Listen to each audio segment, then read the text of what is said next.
কাদিয়ানীদেরকে অবশ্যই কাফের ঘোষণা করতে হবে। যদি কাদিয়ানী কাফের ঘোষণা না করেন, তাহলে আজকে আমি মুরব্বীদের আহ্বান জানাবো, ঐতিহাসিক সোহরাওয়ার্দী উদ্যান থেকে 15 নভেম্বরের ওই উদ্যান থেকে আপনারা পুরো বাংলাদেশকে অবরোধ ঘোষণা করুন। আপনারা ঢাকা অবস্থান কর্মসূচি ঘোষণা করুন। আমরা দেখেছি বর্তমান অন্তর্বর্তী সরকার সর্বদলের সর্বলোকের সরকার, এরা সহজে কোনো দাবি মানতে চায় না।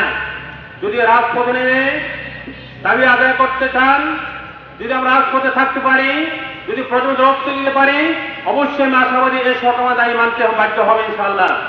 সংগ্রামী সাথী বন্ধুগণ, আমরা সকলেই জানি আমরা আমাদের নবীকে আমাদের স্ত্রীগত ভাই বন্ধু নিজের জান থেকে বেশি ভালোবাসি।